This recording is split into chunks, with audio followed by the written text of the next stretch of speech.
मेरे वजह से कुछ लूट गया, मेरे वजह कुछ भी। मैं तो अनाथ हो गया।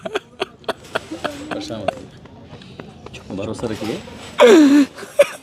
दरअसल ये घटना उत्तर प्रदेश के ज़िला बुलंदशहर की तहसील सिकंदराबाद का, जो सिकंदराबाद और गुलाफ्टी रोड पर एक कॉलोनी पड़ती है, आशापुरी कॉलोनी है, यहाँ का ये हादसा है। अस्सलाम वालेकुम दोस्तों, कैसे हैं? उम्मीद है सब खैर आफियत से होंगे। दोस्तों, जैसे आपने थंबनेल पे पढ़ा कि एक ही घर से 6 जनाजे उठे। दोस्तों, वाकई में दिल दहला देने वाली खबर है। दोस्तों, जब आप पूरी वीडियो देखेंगे तो आप आंख से आंसू नहीं रोक पाएंगे। दोस्तों, आप देख रहे हैं कि नज़र आ रहा सब खंडर ही खंडर। पहले सब कुछ ठीक ठाक था, लेकिन घर में ऑक्सीजन सिलेंडर फटने से एक घर के 6 लोगों की मौत हुई और 3 लोग अस्पताल में भर्ती हैं। उनकी भी हालत गंभीर है। अल्लाह से दुआ है अल्लाह रब्बुल आलमीन उन्हें जल्द से जल्द शिफा अता फरमा। दोस्तों, हम आपको पूरी वीडियो दिखाने की कोशिश करेंगे। दोस्तों, आप थोड़ा वक्त निकाल कर इस वीडियो को ज़रूर देख कर जाएँ। आइए चलते हैं वीडियो की तरफ। एक तमन्ना नाम की एक लड़की डॉक्टर के पास जाती है क्योंकि वो लगभग 8.5 महीने की गर्भवती थी। डॉक्टर साहिबा टाइम देते हैं कि अभी लगभग 25 दिन के बाद आपको एक बच्चा होगा, तब तक अपना ख्याल रखना। लेकिन जब घर पहुंचती हैं तो घर आने के बाद पता चलता है कि अम्मी की तबीयत कई दिनों से ज़्यादा ख़राब है। और अम्मी की तबीयत ख़राब है इसलिए वो अपने शौहर से यानी कि हस्बैंड से कहती हैं कि 2-1 दिन की बात तो है, अम्मी से जाकर मुलाकात करके आती हूँ। मुश्किल से मुश्किल 15 या 20 किलोमीटर का फासला था। तमन्ना अपनी अम्मी से मिलने के लिए उसके घर आ जाती हैं कि मायके, सिर्फ एक रात रुकने के लिए। साथ में अपनी बेटी को भी लेके आ जाती हैं और बेटी को लेके आती हैं। ये जो फ़िलहाल आप देख रहे हैं ये कुछ मलबा है और कुछ ऐसे खंडर जैसी हालात हो चुकी है। लेकिन अब से अगर हम 3 दिन पुरानी बात करें, यानी कि 21 अक्टूबर 2024 से पहले की बात करें, तो यहाँ ऐसा नहीं था, बल्कि एक अच्छा खासा मकान था और मकान के अंदर 20-25 लोग थे, पूरा परिवार था। एक झटके में पूरा का पूरा परिवार यूं ही उजड़ जाएगा, कभी किसी ने सोचा नहीं था। दरअसल बात है 21 अक्टूबर 2024 की रात लगभग 8 बजे के आसपास परिवार के कई लोग एक साथ बैठे हुए थे। इस घर के जो मुखिया हैं उनका नाम है रियाजुद्दीन उर्फ राजू, जिनकी उम्र लगभग 52 साल के आसपास है, और उनकी पत्नी जिनका नाम रुखसाना कई दिनों से बीमार, उम्र लगभग 50 साल के आसपास। जब उम्र बढ़ती है तो कई बीमारियां साथ साथ चलने लगती हैं, जैसे लीवर की प्रॉब्लम, इस तरह की शुगर बढ़ना, इस तरह की दिक्कत थी। उनका इलाज चल रहा था और इलाज के दौरान ही कहा कि घर चले जाओ। घर आते हैं तो उन्हें सलाह दी जाती है कि जब सांस में दिक्कत आए तो एक सिलेंडर लेके चले जाना, और सिलेंडर जब जो ऑक्सीजन का सिलेंडर जो होता है उससे लगा लेना।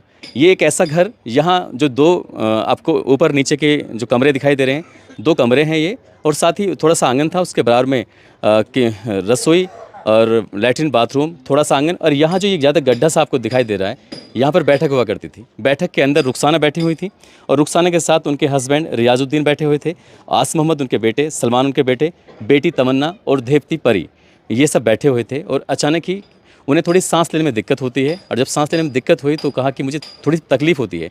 तभी याद आता है सिलेंडर भी तो साथ लेके आए हैं ऑक्सीजन का।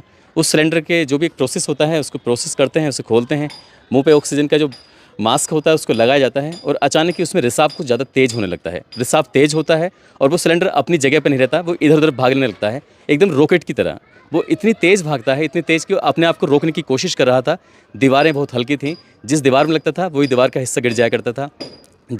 चारों तरफ की दीवारें गिर जाती हैं, ऊपर का जो लेंटर था नीचे आ जाता है, और कई शख्स उसमें दब जाते हैं।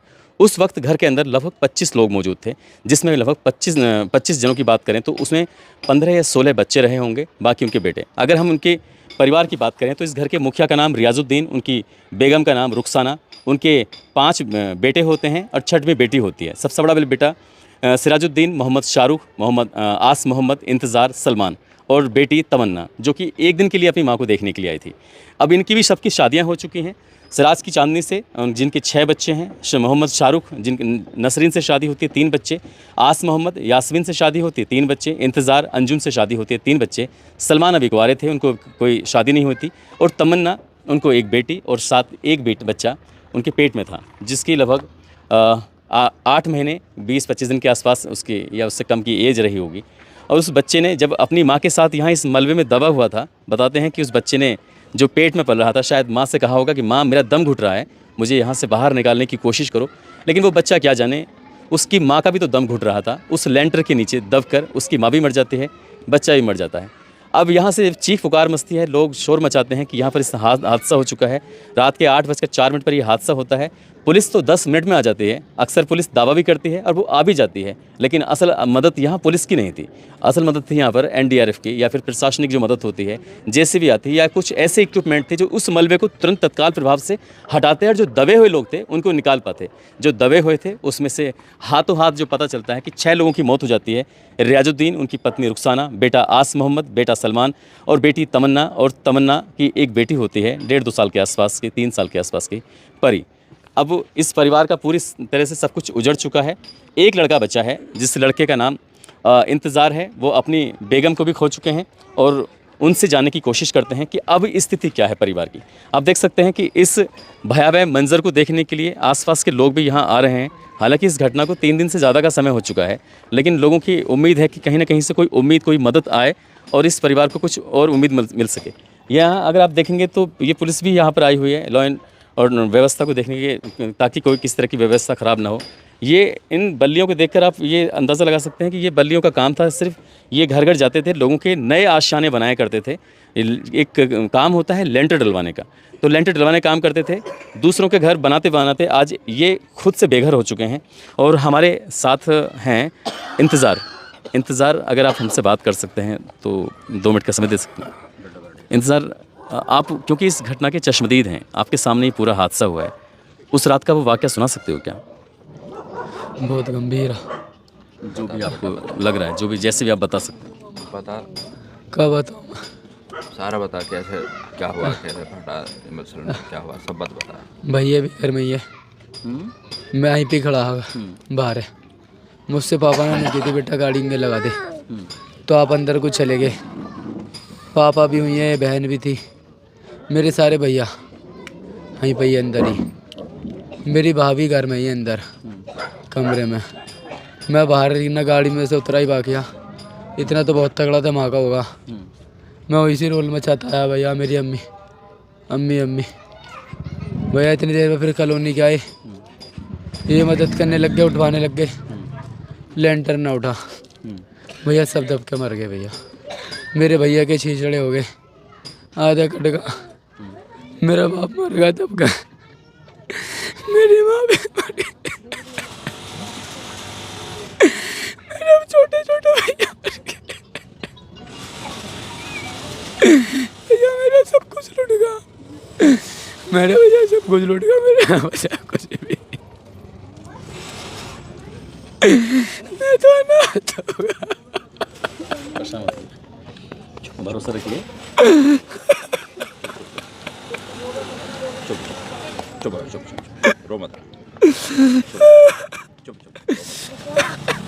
आलम ये है, ना घर बच्चा है, ना घर की रसोई बच्ची है, ना चूल्हा बच्चा है। पता चला है कि किसी दूसरे ने अभी अपने घर पर आसरा दिया हुआ है और सरकार की तरफ से भी अभी आसरा ही मिल रहा है। अभी घर के 3 सदस्य ऐसे हैं जो ज़िंदगी और मौत की जंग लड़ रहे हैं। हालांकि प्रशासन ने उनके इलाज की उचित व्यवस्था कराई हुई है। कब तक वो उस हॉस्पिटल में रहेंगे, कब तक नहीं रहेंगे, अब घर के मुखिया के तौर पर सिर्फ इंतज़ार बचे हैं। और इंतज़ार को इंतज़ार है कि बस कहीं से कोई आर्थिक मदद मिल जाए, कहीं कोई सहारा मिल जाए।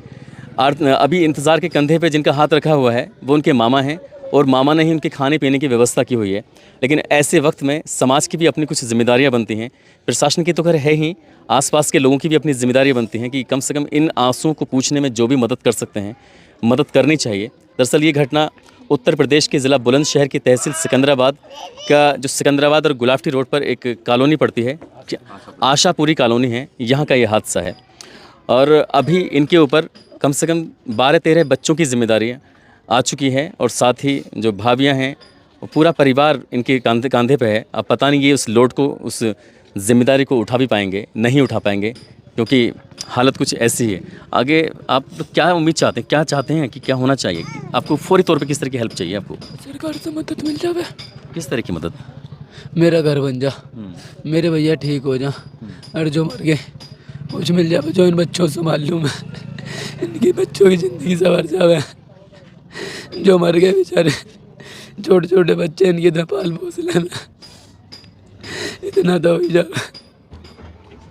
सरकार की मदद का भी एक प्रोसेस होता है, और मैं उन लोगों से ज़रूर अपील करूंगा जो इस वीडियो को देख रहे हैं, जो बुलंदशहर के या आसपास के लोग हैं, रहने वाले हैं। सिकंदराबाद से गुलाफ्टी की तरफ जो एक रास्ता जाता है, उस रास्ते पे ही ये बिल्कुल रोड से थोड़ा सा फासले से लगा हुआ है।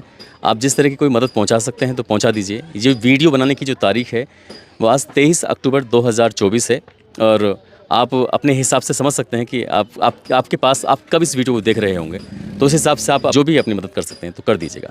आप सब लोग अपना ख्याल रखें, सुरक्षित रहें। जय हिंद, जय भारत।